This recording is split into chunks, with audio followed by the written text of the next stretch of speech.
The Rockpile Report, the pettiest, hardest drinking Bills podcast. Welcome, everybody, to another edition of the Rockpile Report podcast. I'm your host, Bills season ticket holder Drew Gear. That's my producer, Chris Kruger. And we're here doing the same thing that every other idiot with a microphone and a camera and maybe a YouTube account, maybe not, is doing this time of year.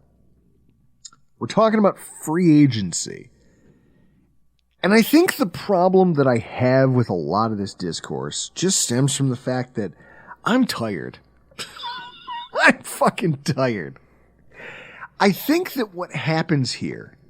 It is February. Well, yeah, some of that, but I take vitamin D supplements. Like, that's supposed to help with the, what do they call that? Seasonal disorder? I guess. Seasonal, whatever. I don't know. Whatever it is where you don't get to see the sun, but the sun was out today. I feel fine. It's a nice day. I'm just mentally tired when it comes to the sport of football. And I think some of it comes from this, Chris. Remember how excited we used to get about things that we thought mattered? Yeah. There's a thing that happens to you when you've been doing this for as long as Chris and I have, where every year I sit down and I try to get myself amped up for free agency. And then I do the thing that any smart person would do, and I look back over what my life has been, and I think to myself, okay, what did I learn from the last decade? What have I learned over the course of the last, almost decade of trying to create content? Some of it's that much of the things we're going to talk about this offseason mean nothing in the big picture. And when you see it through that lens, it makes it hard to really act like I care. Now, that's just me. There's a lot of people who are working really hard to bring you guys, Bills fans, a ton of content. Chris, Joe Marino has a daily podcast. Correct. The guys at Cover One do a weekly show. Correct. Bruce Nolan still spinning his plates every single week. Yep. Half the time he's just talking about philosophy. Like, his podcast is one of those that, while I enjoy it, sometimes he loses me, and I think it's because it's one of these things where, now you and I know him, we've met him. That's kind of it is a cool thing. I know I always say it, and it annoys people. We've met his wife.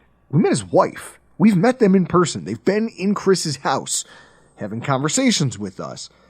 Just things like, there's a part of me that wanted to almost just now make a comment about something that he was wearing on his shirt that I was like, see, you are a person. But I don't want to divulge that because the man's obviously private. What business is it of mine what he calls himself or what he wants to do? I think my favorite thing is always, well, did you ask him his real name? No. Why? Because what do I care? I was a barfly for years. I would get annihilated with people who I only knew by nicknames. What? It didn't matter. I didn't need to know his name. I just knew he was here and he was a decent human being. Someone I could have a couple cocktails and talk to. That's what we do here, isn't it? Yeah. I try listening to his show, and it's all about philosophy being applied to the sport of football, but he'll get so high level that I sometimes just I can't follow it, and I tune out.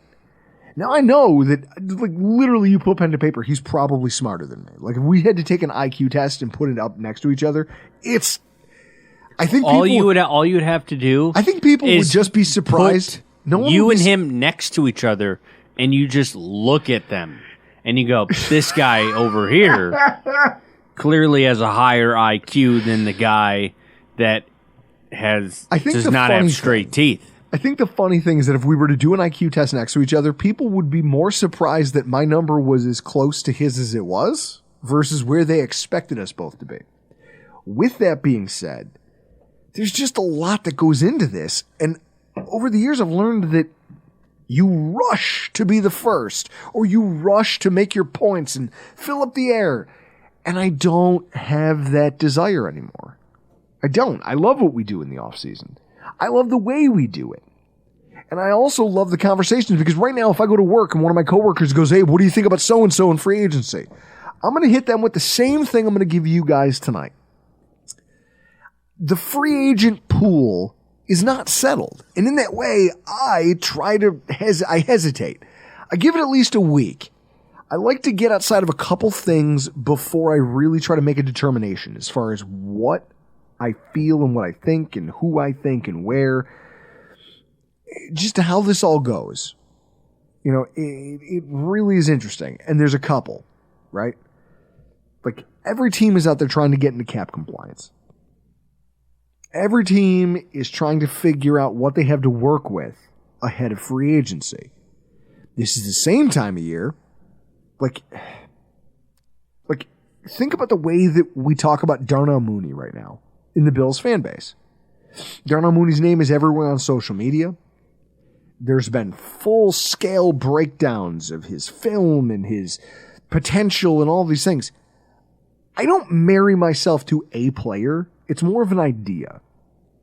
Right? Because you need to find somebody. And the idea you might have, your GM might have another idea.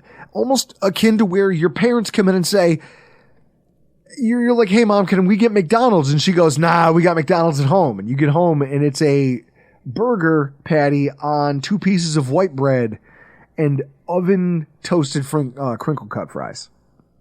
Like this. Your GM might have that in mind. And so in that way, spending your time and energy researching something that's a pipe dream almost in retrospect feels stupid. At least when you have things going on outside of this, doesn't it? Yeah. Chris, you're busy enough outside of here, you're no longer scouring the internet for every scrap of free agency rumor and every postulation. I also don't give a damn. There's that. There's that too. I used to be like that. And I respect the guys who do the work to try to bring this all up, but the picture hasn't completed itself yet as to what the free agent pool looks like. That's why we have them on, so we don't have to do the legwork. Shh! You're saying the quiet thing out loud. Don't tell them this. No. We believe in honest radio. Just like in draft season when we bring in experts to come do a lot of the heavy lifting. And we do our own mocks. And by our own mocks, I mean just me. Our own mocks? You mean I get drunk and mock you here in the basement? Make fun of your haircut. Oh, God. You're going to be a married man when the draft rolls around this year.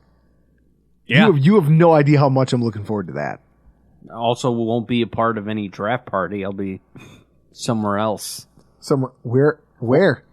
I'm going to be going to Helium to see Joe List and to whore myself out to get him into this room that we sit in. You want to show him the studio? I'll be like, listen. No, I want him to record. Do you want to do a Mindful Metal jacket? Who's opening for you?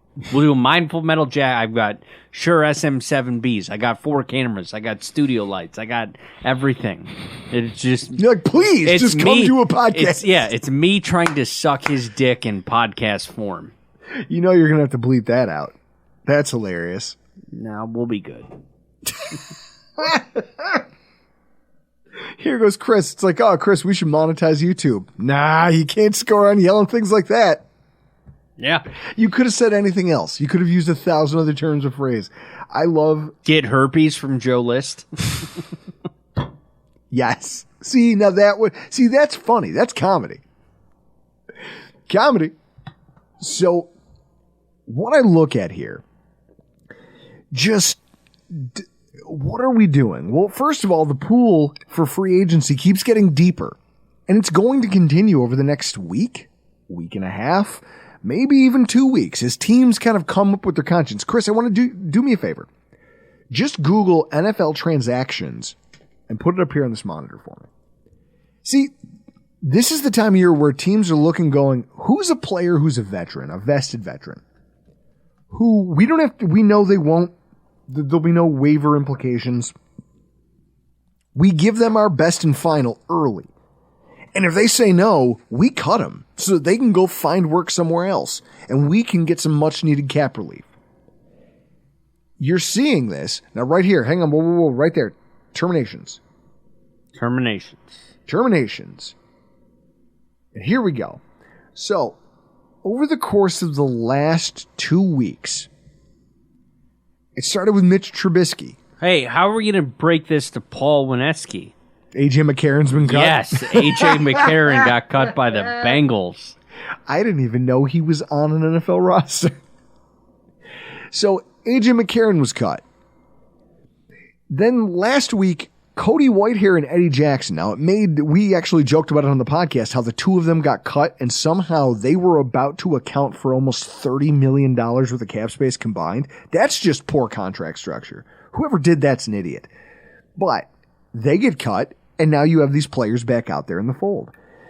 It's interesting, right? Because all the free agency positions people are trying to make postulations about aren't taking into account the fluid dynamics of NFL free agency and how volatile some of these situations are.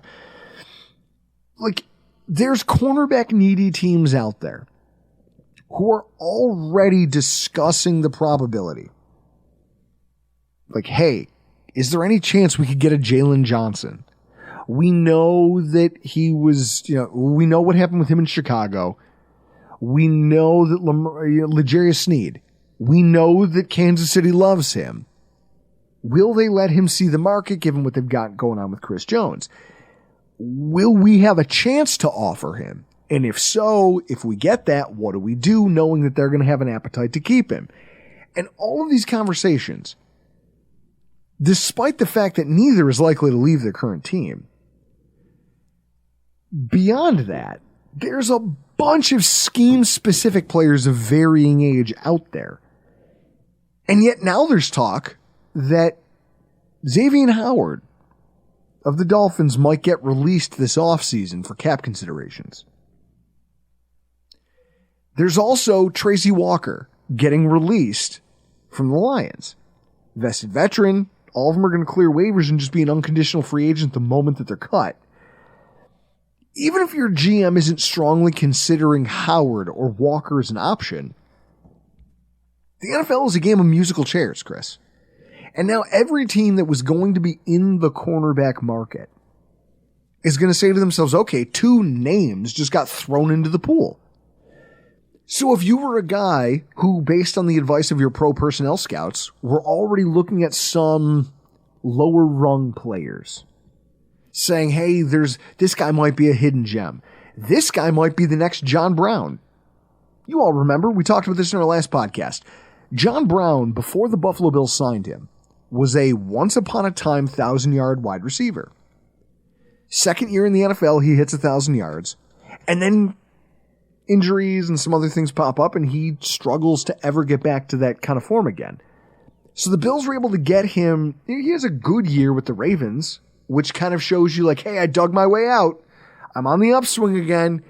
And the Bills get him for about $8 million a year on a 2-year deal. And his first year in Buffalo, he's a 1,000-yard receiver. Like, that was 2019. That was the year that we made the playoffs with Josh Allen. Josh Allen's first playoff run. We also brought in Cole Beasley. Cole Beasley, a player who had up and down production and was kind of a malcontent in Dallas. And everyone said, oh, he's a veteran guy, but who cares? His production, this and that. We bought low and cashed out high on both players. So if you're a GM who's looking to do that with the current pool of free agents, when you see things like this, what it does is you say, okay, well, now there's more road. Because somebody's going to sign that. It's a game of musical chairs. There's only so many jobs. Somebody will sign Tracy Walker. Somebody will sign a Xavier Howard, who might have been looking at the lower rung guy that I wanted all along. And maybe if I have, by virtue of what my cap says I can spend, maybe I have to be cheap. I still have the ability to be cheap and still come out with a player who can be really effective for me. Like, you can see a world where that happens, right, Chris? Yeah. Okay. So in that way, there's some positions of need that Buffalo, I don't know, there's transfusions of talent coming. And, well, maybe not directly tied to anything Buffalo is going to do. It changes the landscape. You know, people are already talking about Jeremy Chin and Kyle Duggar. How those were two safeties everybody loved in that draft. They were, I want to say, Chris, was Kyle Duggar a first-round draft pick? I feel like maybe he was a second. Seems like he was. I'll pull it up. Out of Lenoir Rhine. Maybe. Second round pick, 37th overall. What college? Lenore Ryan. There we go. See, I know what I'm talking about. He is from Decatur, Georgia, where I lived in the town next to Decatur. Look at you. So, everybody's talking about Jeremy Chin in Buffalo, Kyle Duggar in Buffalo. It's like, these are nice things. Those are high-end players. They were drafted in the first round for a reason. They played for bad teams and ultimately didn't find a lot of success, and now they're going to be back out there on the street as free agents. But it's worth noting that the safety group just got 2 veteran additions in Adrian Phillips and Eddie Jackson, who were recently released by the Patriots and Bears. So now some team is going to look out there and go, you know, Eddie Jackson was a 2-time Pro Bowler, Roll Tide, and he's more valuable than the high upside, low cost guy that we were maybe going to roll the dice on. He's more of a proven commodity. Some team out there can talk themselves into that. Now, that doesn't mean the Bills have to be that team, but it means that that's one more chair that gets taken off the board. And now there's not another team out there looking for a safety that they think they can make a starter. And you say, okay, I don't need the best guy. What I need is good enough for my coach, who's pretty adept at coaching up DBs, to make work. And so you watch this churn. And it's interesting when you just keep throwing bodies into it. The safety position, well, you guys can marry yourselves to whoever you want in free agency or in the run-up to this. It's changing. And the picture's going to continue to change. And so I'm interested to see where that goes. Then you look at the defensive tackle market. Lawrence Guy. Now, he wasn't a world beater, but he was a veteran that they kept around for an extra year. And he kind of made it known, like, look, I'm not going to stick around if you're not going to give me a fair free agency deal. He had a down year, but some of that might be, Chris, you know how that works. Like, yeah. Oh, hey, you're not going to give me a long-term deal when I asked for it? Knowing my free agency season's coming up? Like, it's almost T. Higgins-esque. Like, all right, then I'm just going to get through this year with no injuries and hit free agency and see what happens. Because GMs watch the tape. They don't give a shit about Pro Football Focus. You've just thrown another veteran defensive tackle into a market that, like, if I were to go right now and look at the defensive tackle market, Chris, you want to do me a favor? Open up a separate tab on this. Free agent tracker over at Spotrac. Yeah, there's names out here. Like, there are names on defense available for this. Sorry for the lull. We're just waiting here for pages to load, and ultimately whiskey is it's a hell of a thing. So with that in mind, you're talking about a team in the Buffalo Bills who you know is like, we're losing a ton of snaps along the defensive line. We're a team that's going to have to make decisions based on, because Chris, we can't go into the, like right now, if you go to Our Lads, I'll pull it up. But if you go to Our Lads and you take a look at what we have, Our Lads Bills, what you're going to find, see, look, I love having my own Jamie Vernon over here. And I'd like to say you do have better hair than him, even though I hate what you have. I've never seen a picture of J-Mo. I'm not going to lie, he's pretty homely. He's a pretty homely dude. I would stay behind the camera too if I looked like that. When you scroll down, look at what we have on the defensive line. Look at all that orange. That means guys that aren't coming back. Those are guys who are not under contract. So we have Von Miller, Greg Rousseau, Ed Oliver, and Jonathan Kingsley under contract right now. That's wild. Like, I hate to burst the bubble of all the people who are screaming for a wide receiver in the first round. It's just based on the cap numbers, what we have here on the roster. I don't know, guys. It's a tough look. So realistically, if you're a team that's going to be in the market for some cheap depth on the defensive line, it helps every time a guy like Lawrence Guy gets cut and added to this list. It also helps when you see a guy like Daquan Jones be ranked like the like 10th best interior defensive lineman out of all interior defensive linemen in free agency, that helps, right? Like, that's a good thing for you because it allows you to say, hey, all these other teams are going to spend their money on the high end guys. Everyone else is going to circle, and realistically, these guys are going to look around and go, who can I win a ring with, especially the veteran ones? I'm sure that we can find... We talked Linval Joseph into joining our team. He skipped training camp 2 years in a row because he goes, look, I'm old. I don't want the mileage on my body, but I want to go play with a team I think could win a Super Bowl. And he joined Buffalo. It's not inconceivable that Linval Joseph ends up on a short list of guys who comes back in the middle of next year. It's not inconceivable Poona Ford ends up back in Buffalo. It's just about price tag, but it's nice knowing you have all these bodies and all these relationships you've cultivated. And every team that cuts a guy like Lawrence Guy, or if you're looking for a guy to replace David Edwards, cheap line depth that you just maybe you can pay him $1 million something a year. The Rams just cut a guy who had started 32 games for him at center over the last few years. It's not the worst idea in the entire world. There are going to be guys out there who are going to matter in the big picture of free agency, even if it's just to push things down to you. There's also, like, when you talk about upcoming cuts, you have to take into account that there are going to be some star players who don't want to be franchise tagged, whose team can't keep them, who won't renegotiate their contract and will not negotiate an extension to be... You have to either put them on the market, let them go, or you have to release them if they're under contract and allow them to hit the market because you know that it's not viable long term.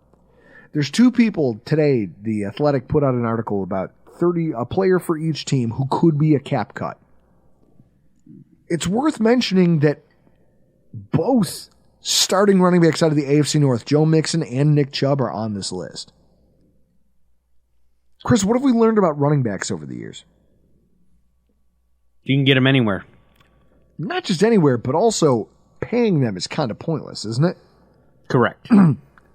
That shows up in the work. If you take a look at the history of the franchise tag, which is the other thing that will inevitably change the landscape and shape of free agency. Now, I think we all got used to the fact that the franchise tag, it used to seem like a no-brainer, didn't it, Chris? Like, you'd look at a list of free agents and go, well, it doesn't matter because that guy's not going to make it, and that guy's not going to make it, and this player won't make it to free agency, and it doesn't really matter. Like, we lived in that world for a long time. Yeah. Anybody who was worth a shit, who was about to be a free agent that they couldn't negotiate, wasn't it Vincent Jackson, the wide receiver for the Chargers? He got franchise tagged and actually sat out all of the games necessary to, like, bypass the tag and then played. Mm-hmm. Oh, no, he sat out the minimum amount that he could without his, to where his contract wasn't going to toll if he didn't start playing. So then he joined him after, like, week 8. They didn't make the playoffs. And then the next year he was with the Buccaneers. So it's like, if you're the Chargers, why would you franchise tag a guy who doesn't want to be here? And he's made it clear he wants to go to free agency and you're going to stand in his way? That almost seems like poor management, doesn't it? Oh, yeah. Realistically now, what the tag has become is a mechanism for extended runway to negotiate a deal. It's no longer a matter of, well, we want you for one more year. The fact that the Chiefs just did it to Chris Jones is wild because it hasn't worked recently. If you look at the history, I go back. First of all, the usage is in decline. 15 players in 2020 were franchise tagged. 15. 11 of them failed to negotiate an extension with the team that tagged them. In 2022, only 8 players were tagged. Almost half that number. 4 of those. Now that number became 50%. 4 of those players got contract extensions. The following year in 2023, 6 players were tagged. Again, Chris, you see this incremental reduction in the number of franchise tags. 3 of those 6 received extensions. it's clear that this went from being a thing that you just do to a thing that you do because you genuinely believe I can get an extension done with that player. I just need more time. And almost it's punitive. Like, I'm going to make you sit out through the free agency period till there's no one left for you to sign with. If you want that long-term deal, you got to come talk to me. It's shrewd, but it's NFL science. It's NFL math. It's how they've collectively bargained this thing. And until the Players Association can figure out how to do away with it, this is what we have. Now, there's a massive risk to doing this thing of like, hey, I need more runway. Let me tag a guy and get out there. T. Higgins knew that his free agency season was coming. Some of it's health related, some of it's not. He just had one of his worst pro seasons just as free agency was looming. Sometimes you question whether the player is making business decisions, right? Like Zach Moss? Like Zach Moss. Remember when he said that? Like, I'm going to make players make business decisions. He had his best pro year. He didn't do that here. He did it in Indianapolis. He had his best pro year. Took him a couple seasons, but he finally figured it out. And sometimes for running backs, there's a learning curve. We're seeing that with James Cook. Year one, we were all left unimpressed. Year two, you're looking at this guy going, oh, he's quietly, at least according to the analytics, one of the better running backs in football. What will he be in year three? Who knows? There could be something huge on the horizon for that kid. Could be the same way with T. Higgins, but we don't know. Now that impacts the Bills because the Bills are going to be a wide receiver team. We're going to be out there kind of picking through what the market is. Remember last year we got down to the stretch post-draft and there was a ton of veteran linebackers on the market? And Brandon Beam was like, no, I'm confident. We don't need to go to market. We've got the guys here in the building. And I called bullshit on that. Turns out we had some guys. With that said, I don't think we can say the same thing for wide receiver, can we? No. Well, there's a thing that I'm like most wide receiver for me, most interested spot because it's the amount of free agents that are in the pool coupled with the draft class. So how many teams are factoring out, I'm not going to go to free agency for a wide receiver because I feel like this guy is going to do like the teams that are going, I can get the same type of production and same style of play out of somebody like a Gabe Davis, but I can find that in the draft. I'm just not going to sign Gabe Davis. We touched on it in our last show. Gabe Davis is going to be a case study in where the NFL is headed in terms of wide receiver production. Now, if you want to go to that free agent tracker, throw that up there for me and filter it for wide receivers. Because there's a conversation I want to have. Like, if you're tagging T. Higgins and he goes on to flop, let's say he plays under the tag and you don't get a deal done. He flops. You, as a GM, are going to get crushed on both sides. You're going to get killed in on-field production. You're going to get killed in terms of your cap number because that's a missed opportunity. And there's opportunity costs in every single signing. And then you're also going to get crushed by the media. That's just a bad place to be. It's a mistake if you step in it. Now, it worked for Chris Jones and the Chiefs, but who's the last team that you remember being a winner in a situation where they franchise tagged a player? I'm talking just from the team. Never mind the player, just the team. I mean, I can't think of anything off the top of my head. Did they come out like I think about the Kirk Cousins saga with the Redskins, where they kept franchise tagging him, and he's like, "No, I'm not signing a deal." So they tagged him a second time, and then they traded him to Minnesota, and he was like, "No, I'll sign a contract, but it has to be fully guaranteed. I'll sign a short deal, fully guaranteed." And they did it, and it worked-ish for both sides. I mean, they made the playoffs, although Case Keenum sent them on their deepest playoff run. So I'm looking at the Spotrac free agency by wide receivers. Mm-hmm. The one thing that stands out for me in all of this is how many people on this list are age 26 to 29. Well, why don't you filter it and figure it out? So go up to the top there, click that button, and sort it. Bang. There is a lot of old players. Currently NFL free agents. Why is Matthew Slater still here's what you listed? Go to all types. Here's what you do. Here's how to filter this a little bit better. Scroll up. All types UFA. Because that means that those guys have... Now you're talking about veteran players who are going to get it. Yeah, now resort that. There you go. So, hang on. Scroll up to the top. Matthew Slater at 38 years old is not signing with anybody. We know he's done. Randall Cobb is still out there. Marquise, former Buffalo Bill Marquise Goodwin, 33.2 years old.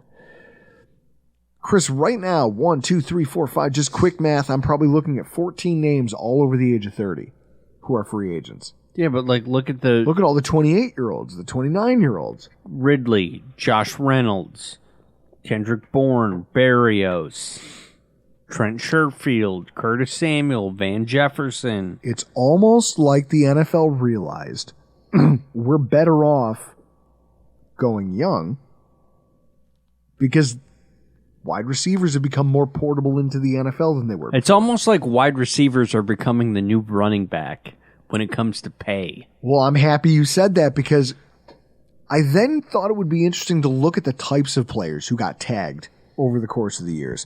And it's really interesting to see the evolution of this. 2019, 6 franchise tags were given out. 5 defensive linemen and a kicker. That was it. Those are the only players tagged. All of them landed contract extensions. Because I think people recognize that defensive linemen have value. Kickers, if you're Robbie Gould. Like, Robbie Gould quietly might have been the gold standard for kickers in the NFL. In terms of, like, everyone likes to point to Adam Vinatieri. Robbie Gould lasted a long time with high-end production. Chicago got rid of him, and then he was with San Francisco for, like, at least 5 years. And then didn't want to be with San Francisco, and they were like, well, we're going to tag you whether you like it or not. We're going to tag a kicker. We know you're good. You don't get to quit on me. I'm tagging you. All of them got contract extensions. 2020, 4 edge players and 2 defensive tackles got tagged. Chris Jones was the only player out of that group to get extended, and the Chiefs that year were the only team to tag one besides Baltimore who made the divisional round of the playoffs. Remember when we beat them here in Buffalo? Yeah. The Lamar Jackson interception in the red zone to Teron Johnson? Yeah, that was Matthew Judon's last year with Baltimore. They franchise tagged him for that.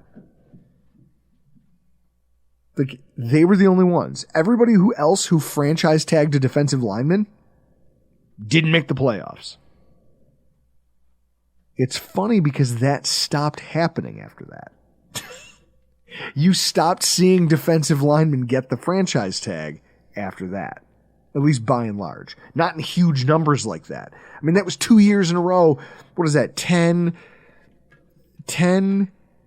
11, 12. That's 12 defensive linemen in 2 years. And then after that, you'd be hard-pressed to find 3 defensive linemen who got franchise tagged after that point. It's funny, Chris, there was only 2, 1 wide receiver and 1 tight end in 2020 who got tagged. Hunter Henry and AJ Green. Both of them just fell apart. Neither was useful. In 2022, of the 8 players that got tagged, 5 were a wide receiver or a tight end, and 2 were offensive tackles. So there was no defensive tagging anymore. They did away with that. They said, listen, we'll find defenders. But at the same time, wide receivers, players who score, we need them. We need to maintain those players on our rosters. Guys who protect our quarterback's blind side. We need those guys. So we tag them and we try to negotiate extensions. In 2023, The 3 tagged players out of the 6 who didn't get extensions were all running backs. All of them. Barkley, Pollard, and Jacobs. And it's like you can see when you look at it how GMs think and how the evolution of thought regarding the usage of franchise tags has kind of come to be.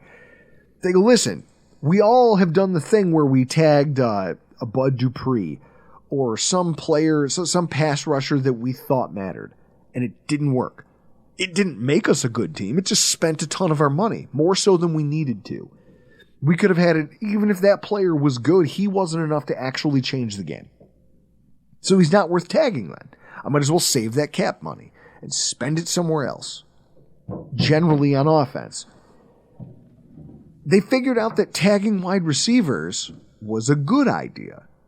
And they said, wait a minute, we're going to tag these wide receivers. Devontae Adams getting tagged and then traded. Tagging a wide receiver and then negotiating a long-term agreement. It happened multiple times last season. Then, or over the last 2 years, I should say. And then, last year, everyone goes, look at these running backs, Chris, signing up for big dollar contracts. Yeah? Nah, those teams were like, no, we rent you. We're renting you for a year and there's nothing you can do about it. We're not re-signing you because it's stupid to pay running backs. There's a reason Joe Mixon and Nick Chubb are on this week's list from The Athletic of players who could be cut for cap considerations. Because you shouldn't be paying that position. Nick Chubb is amazing. No one's saying that Nick Chubb isn't a talent. What we're saying is, if you build your offense around that guy by giving him a long-term contract, if you take Saquon Barkley, who we all know is a rare talent at the running back position, and you pay him, you are skewing everything else that you should be doing in this era of offense in the NFL. And so with that, you get to see the thought process that's going through GM's heads. They're recognizing the fact that if you have a star wide receiver, you keep him. So for all of you people who are talking about getting rid of Stephon Diggs, not only is it not happening, but it wouldn't happen even if it was possible. I think you would still be smart enough to hang on to a star wide receiver. I also would, even if we had the cap room, I don't think you would see them tagging a Gabe Davis based on the logic I've kind of laid out over the last 20 minutes. Doesn't make sense. And then also, like, but it's a recognition that running backs have no value and pass catchers are incredibly valuable if you have a good one. If you think he's mediocre, you let him go and you see what else you can get, because the draft is constantly bringing you playmakers. It's constantly bringing you guys that cost you nothing for the first 4 seasons. It's shrewd, but it's business. I don't expect the Bills to use a franchise tag at all this year, Chris. I think you'd be a lunatic when you're under the cap to use a tag. If they were going to use it, who would be the most likely? There's not a single player. There's not a single player set to leave the Buffalo Bills right now.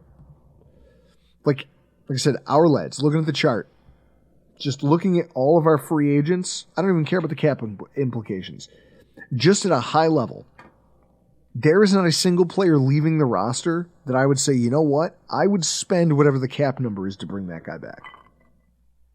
There just isn't. But that's good.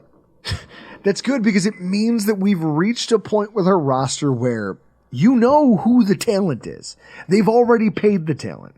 The talent, like, we don't have a Tremaine Edmonds situation like we did last year. Remember that old conversation where they're like, well, who are they going to let walk? Milano or Edmonds? What's going to happen? Well, we didn't have to wait to find out. They just let Edmonds walk. They were like, no, we're not going to tag you. You earned the right to test free agency. Yeah, and he had a great season in Chicago. Yeah. Did anyone see it? It's almost like that thing. If a tree falls in the forest and no one's around to hear it, if a linebacker has a good season and is buried on a 3-win football team, dude, you know how I didn't know that he was worth a shit? Because E.J. Snyder is a person that we follow And I can't... Just come on our show. Yeah, I can't recall a tweet that he sent out that, oh, God, Edmonds, because he's a Bears fan. True. I don't recall him tweeting anything about Edmonds No. during the season. It's almost like he didn't make the impact they thought he was going to. But they had the money. But they had the money to get him, and now they've got themselves a shiny new linebacker. I'd rather be where we are with our current roster construction than in that conversation. Yes, we will have a lot of heavy lifting to do. And I think that tags will not play as much of a role this year as they have in previous years. I think that number will probably stay flat. I would be shocked if maybe 6. I think it's going to be under. I would take the under on 6 franchise tags being handed out over the next week. I mean, we're already, there's 1 week, right, to apply the tag. March 5th, or 2 weeks. Right now, there's been no talk. All these people who they go, well, the Higgins could get the tag and this play. Maybe we get to the 11th hour and those teams think they're close and they place the tag, but realistically, I just don't see anything out here. I mean, when you take a look at who the biggest and brightest are out there on the free agent market, maybe it's Josh Allen, the pass rusher for the Jaguars. But I think that we've already learned, teams, or at least smart GMs, have learned not to do that with defensive linemen because they're not the reason you're going to win a Super Bowl. T. Higgins. Now, maybe he's the thing, and they go, listen, with Joe Burrow coming back healthy, if we can keep the wide receiver band together for one more year, make another run, retool the defensive line, we're going to be fine. Maybe that's the track. Right, Chris? That makes the most sense out of any tag situation. But there's going to be a ton of guys. Brian Burns, Justin Mandebuke. I'm just going down the list here. L'Jarius Sneed, Michael Pittman. There's not a lot of tags that are going to get thrown around, which means this might be one of the most wide open free agent pools. Both because teams are skewing towards the draft, trying to be savvy while there's a growing cap. And also, I think the NFL has become a league of haves and have-nots.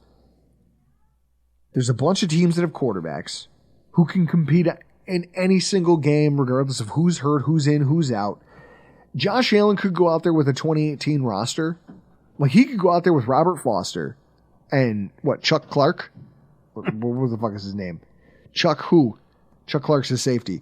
Chuck, Woolery. Chuck Clay. Woolery. I love that you pulled that out of your ass. Charles Woolery. I love you.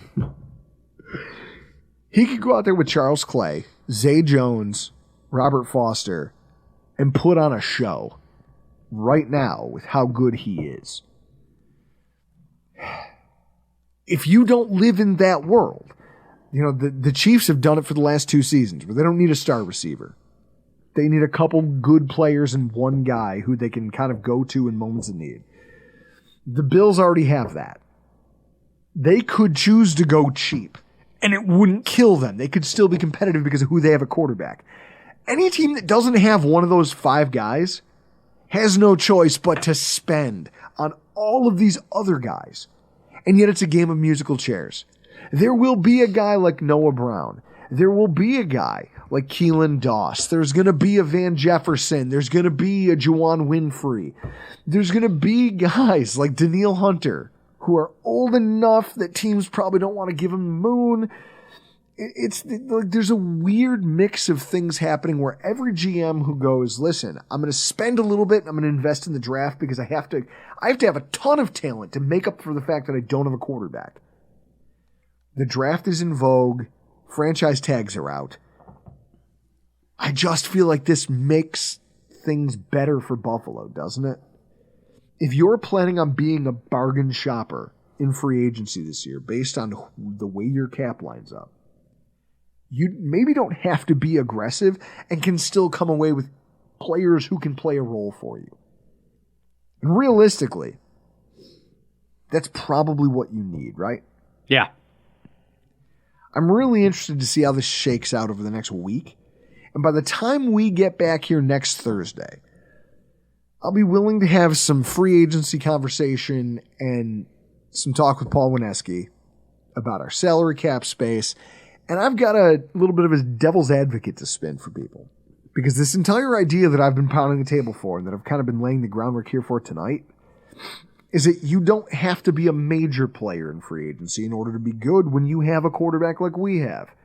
When you have an offensive line that's cohesive and has depth and they're already all under contract. When you have a running back who's doing what he's doing. When you have a tight end. When you have two tight ends that you chose to pay, one of them. Running back and tight end on a rookie deal. You have things. If you can leverage those things, it could allow you to operate in a way that might make your future a little bit brighter if you're a shrewd man. I can't wait to have that conversation with Paul because I guarantee you he has not had a cap conversation like this in his entire life. Until then, we got to get out of here. Thank you for showing up each and every week. I'm Drew Gear. That's Chris Kruger. This has been your Rock Pile Report.